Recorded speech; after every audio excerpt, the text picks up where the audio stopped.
صباح الفل، صباح الجمال، صباح الأيام الجميلة والأيام اللذيذة، صباح كل حاجة حلوة من قلب القاهرة على كورنيش النيل. هنا القاهرة. عاملين ايه يا جماعة؟ طبعا الناس يعني اللي بيدعموني أكيد وحشتكم يعني. بقالي كده مثلا دخلت في كام يوم 7 8 9 ما نزلتش ولا فيديو في الشارع، لأن أنا بقالي 7 8 أيام ما نزلتش، ما شفتش الشارع. آخر كده اللي هو إيه، أروح الجيم وأجي من الجيم. الله يسامحهم بقى بتوع الإيه، بتوع الدراسة. الواحد بيقوم من النوم الفجر وعلى الساعة مثلا 9 10 بيفصل شحن، ينام يلاقي نفسه عمل العصر. كل يوم كده الشغل وقف والدنيا وقفت. وايه يا جدعان اللي احنا فيه؟ يا جدعان اللي احنا فيه مش عارف والله يستاهل. النهارده بقى قررت ان انا اودي الاولاد المدارس. انا بحب انا اوديهم، الباص بيجيبهم. ليه بقى؟ علشان الباص بيجي الساعة 5 ياخدهم يبهدلهم، فانا بوديهم بقى ايه على الطابور عشان كده انا بحب اوديهم. المهم علشان ما حدش يقول لي طب ما بتخليش الباص ياخدهم ليه وكده. هو الباص بيروحهم علشان اريح دماغي من الساعة 5 الفجر والعيال نزلوا والباص مش عارف ايه، ويقعد يلف بيهم والهري. فانا بوديهم براحتي على الطابور وما اعرفش بقى انام تاني. خلاص بقوم اصلي الفجر وافضل قاعد مستنيهم بقى يعملوا سندوتشاتهم يعملوا مش عارف ايه. كده الفجر يعني ايه بيبقى كام؟ بيبقى الساعة 6 الا ربع ماما، يعني 6 الا ربع. خلاص اصلا على ما بروح بقى وارجع ببص الاقي الساعة 9 اقعد افطر اشرب لي قهوة ولا شاي ولا اي حاجة. الساعة جت 10 11 الاقي نفسي فصلت شحن. انا عايز انام. اروح طب اريح نص ساعة واقوم اروح الشغل. النص ساعة دي بقى 3 4 ساعات كل سنة كل يوم كده. النهارده بقى قررت ان انا افطر اشرب شاي وما اريحش النص ساعة. معلش الحتة دي فيها سور كده في وشنا قدام شوية ايه، السور الازرق ده هيجي. انا على كورنيش النيل داخل على كوبري امبابة، جاي كده من على الكورنيش ورايح كالعادة يعني مدينة 6 اكتوبر. المهم يا جماعة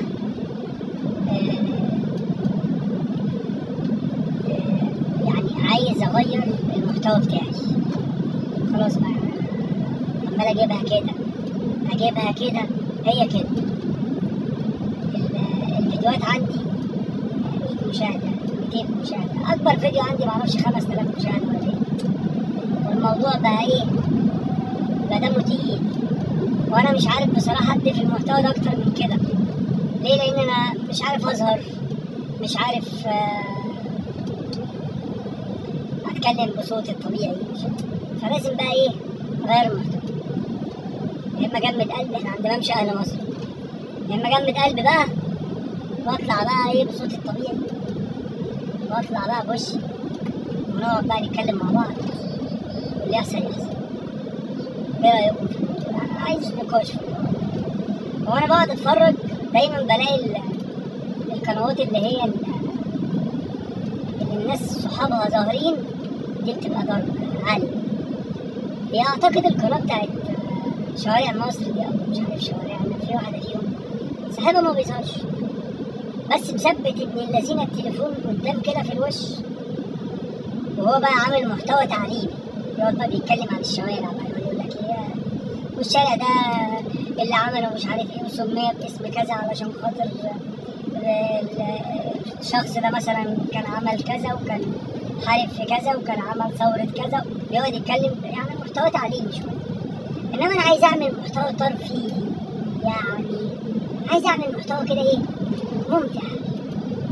بس انا مش مدرس تاريخ يعني اقعد اكيد في تواريخ الشوارع. انا عايز اعمل محتوى كده ايه اللي هو خروجه، تقعدوا معايا كده نقعد نتكلم في احنا رحنا فين، احنا جينا ايه، احنا كلنا ايه.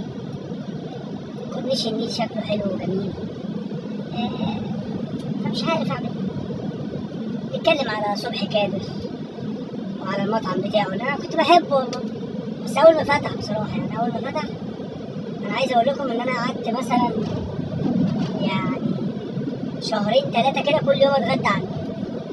كل يوم وانا مروح كده لازم اروح صبحي كابر، كل يوم اروح جاي كده من على الكورنيش، ما هو طريقي عند كوبري الساحل كده، اروح داخل يمين واروح نازل تحت في الجراج. قد الواد دي كنت بروح بقى، كنت في الوقت ده بقى غني بقى، بروح مدي للواد 20 جنيه واقول له اغسل العربية. 20 جنيه كنت مفترى قوي.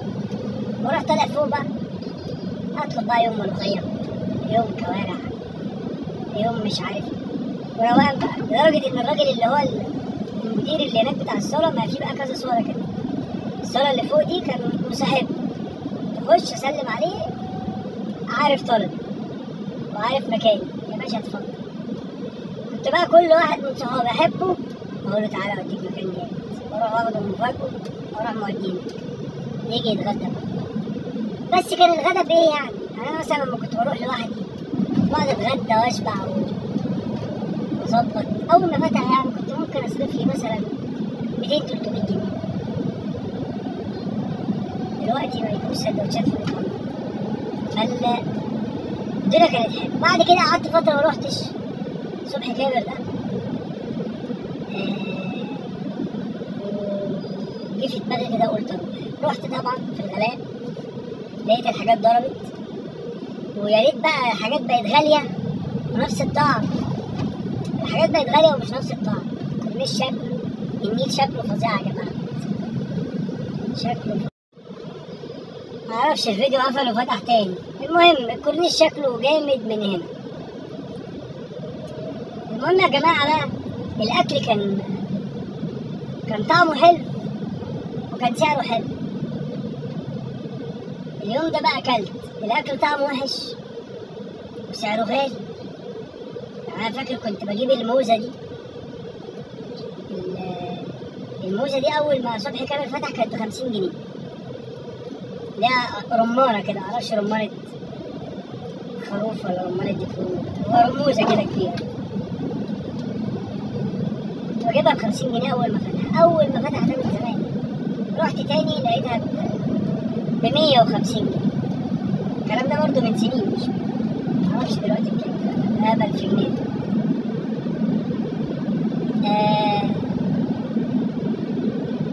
طلبت الشوربة اللي هي بتاعت الكوارع دي، معجبتنيش. احسن حاجه بحبها هناك عند صبحي كابر ولازم اساسي كده اول ما اخش اطلبها، طبق الجبنه القديمه. حطوا كده طبق جبنه فظيع. كان بيقول الراجل كده ايه صايص كده، معجبنيش. قلت ايه ده؟ احنا رايحين على فين يا جدعان؟ احنا رايحين وانا بصور ايه؟ لا اله الا الله، ايه الصور دي؟ لا استنوا كده يا عم اشيل بتاع، انا اشيلها احطها قدام احسن ولا لا؟ هي الحته دي خلاص عشان الجنب اللي جاي ده يبقى جامد.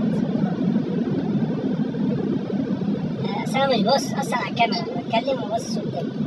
قلت احطها من الجنب كده، اي اختراع يعني، شفت الطريق ده كتير. فالمهم يا جماعه ان الموضوع بتاع الغلاء ده والحاجات غليت وطعمها اتغير وبقت مش حلوه، بقت حاجه غريبه. يعني انت غليت الحاجه، طب ما انت ظبط بقى، يعني خلي حتى اثبت على الجوده بتاعتك يا عم. ده الكلام ده على كل حاجه والله، يعني بقى على كل حاجه، اي اكل واللبس حتى. انا مثلا بحب اجيب اللبس بتاعي من اللي هو يعني انا ما بجيبش لبس براند يعني، بس بجيب من LC.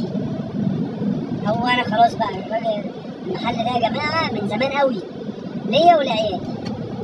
LC الخامه بتاعته كانت حلوه وفظيعه، وكان سعره في الحنين قوي. يعني كنا بنجيب التيشيرت الحلو ده الصيفي كنت بجيبه مثلا ب 200 250، وكان خامته فظيعه. دلوقتي بقى ب600 وكحيان. البناطيل كنت بجيب البنطلون ب300، يا لهوي. دلوقتي بقى ب700 و800 مش هو. في يا جدعان مش عليتوا السعر، ما تخلوا الجودة هي. طيب احنا رضينا بالسعر والسعر ما رضيش بينا، نعمل ايه طيب فيكم؟ ففي حاجة غلط يعني. ده ايه؟ بقلل في الجودة ليه طيب؟ عشان لو فضل هو يعني، لو فضلت هي الجودة تبقى اعلى من كده بكتير مثلا، ممكن. المهم ان انا كنت زمان بجيب بقى في اي وقت اي حاجه عايزها، اي حاجه تعجبني اجيبها، اي حاجه، لبس، اكل، شرب. دلوقتي بقى بدور على ايه؟ يعني احنا دلوقتي خلاص الصيف خلاص، باي باي. بروح بقى دلوقتي الاماكن اللي هي فيها ايه؟ التصفيات. انا بعمل كده، اروح اشتري مثلا 5 ولا 10 تيشيرتات الصيف الجاي، واروح بقى شايلهم. خلاص يا جدعان، الحمد لله ان انا عندي لبس شتوي، احمدك واشكرك يا رب. بس الشتاء اللي فات معرفش حاجه كده طلبت معايا كده، كانت اخر الشتاء رحت جايب شويه حركات كتيره. انا خلاص عشان كان لبس الشتوي السنه دي، احنا داخلين بقى على 2025 2024 2025، هيبقى الجاكيت ب1,000,000 جنيه اعتقد. فانا الحمد لله عندي ثروه، بس انا هعمل ايه برضه؟ مش هعتمد عليها بقى السنه الجايه. اخر الشتاء اللي احنا فيه، لما الشتاء ده يخلص خلاص بقى اللي احنا بدأنا ده، هروح طالع برضه خاطف لي 5 6 حاجات كده راكنهم الشتاء الجاي عشان احس بالامان. محدش ضامن عمره، بس عادي، عيالنا رجاله يلبسوا ورانا عادي. بس هنعمل ايه؟ هي بقت كده. والله ما كنت بفكر بالدماغ، ما كنتش بالدماغ دي خالص. كان الحاجه اللي تيجي بس على بالي كده، لو اخر فلوس في جيبي هي انا هجيبها. ما افكرش بقى في الملاء ولا عارف هجيبها بكره يبقى معايا فلوس برضه، اصرف ما في الجيب واشحت. فالغلاء خلانا بقينا نفكر ونقتصد وندور ازاي نشتري في الوقت ده، علشان الوقت ده عاملين خصومات، وندور مش عارف ايه. يعني مثلا في الصيف ده عجبني تيشيرت في اول الصيف جبته 600 جنيه. كنت معدي كده في فرع من الفروع بتاعتهم ده LC، انا مش بعمل له اعلان والله يا جماعه، بس هو انا ده اللي بجيب منه، ما بعرفش يعني الاماكن العاليه. مع نفس التيشيرت بتاعي اللي انا جايبه 600 جنيه، لقيته بقى ايه اليومين دول كده، بس هو بقى بنفس اللون في نفس الستاند يعني ب 400 جنيه. قلت حلو، دول عملوا خلاص السنه. فانا والله عايز اروح انزل كده برضه اخطف لي 2 3 كمان، شويه حلوين. كان الاقي ابو 400 بقى ب 300 ما اظنش، بس يلا هينفعنا ان شاء الله في الصيف الجاي لو عشنا. وايه كمان؟ المشكله بقى في الاكل، مفيش حاجه بقى ينفع تجيبها تشيلها. الاكل بقى خلاص جوعت كل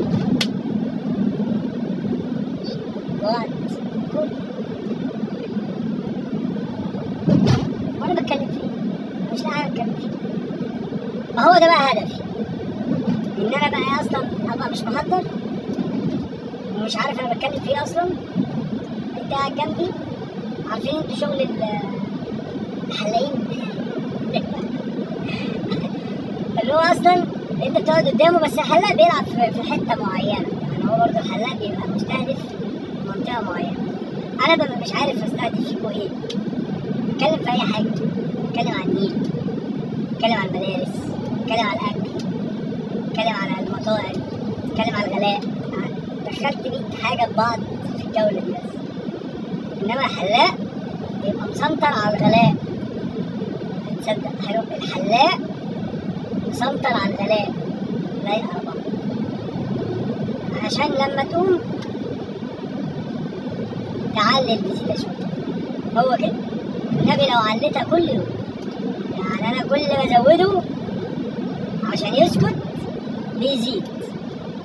أراك بتزيد، والله بتزيد يا ولد. عايز ايه؟ خد المحفظة بتاعتي واروح انا من غير محفظة ولا ايه؟ يخرب بيت ابو اللي شاف ابوه. احولك الحساب البنكي بتاعي واخلص. الليلة السودة دي يعني لحد بقى انا ما بتحول عليه واقول له بقول لك ايه؟ ما تكتب تسعير، ريح نفسك. بابا ما بيكلمنيش عني خالص، بتكلم على الاشخاص اللي جم حلقوا كذا وحلقوا كذا وادوله كذا طول القعده بقى كده، عمل وصوته عالي وجع دماغي. بس هو مشكلته ان هو يعني ايه، عالمي، ايده حلوه. يعني انا مثلا بيقول لي مثلا يعني الحلاقة مثلا ب100 بروح مديله 120 عشان اخلص. تاني مرة يعني هو ما بيكلمنيش انا، ما بقوليش الحلاقة بكام، بس هو بيقول لي الحلاقة دي المفروض ان انا عملتها له، بيكلمني على واحد ما اعرفوش وعملت له كذا، شبه الحاجات اللي انا عملتها، وراح مديني 80 جنيه والحلاقة ب100. انا بقى بديله 100، اروح انا مديله 120، معلي بقى على الراجل. يجي المرة اللي بعدها يقول لي على فكرة احنا على البكسرة، احنا على كوبري 26 محور 26 يورو. اروح انا معلي على الراجل بقى عامل فيها شبح، انا وديك 80 طب خد 120. يا عم هو طبعا اصلا انا ما ببصش، هو بيحط لي فلوس كده ايه، فين انتوا الحلاقين بتوع زمان مش كاشير بقى، انا مش بروح عند صغير ولا شام ربيع يعني، رحت عندهم مرتين تلاتة حرمت بصراحة. بروح عند الحلاقين العاديين بتوعنا اللي هو بتطبق الفلوس تحطها له في جيبه، بص فيها بعد ما بتمشي، هو عارف هي كام قبل ما انت تحطها، هو هما صح. المهم يا جدعان، يجي تاني مرة يروح مكلمنا على نفس الشخص اللي انا معرفوش، بقول لي عملت له كذا وعملت له الحلاقة ب120 وهو اداني 100. اروح انا بقى اقول له بقول لك ايه، ما تريح نفسك وتحط تسعيره، وانا بقى اشوف التسعيره الحلاقة بتاعت ال100 عايز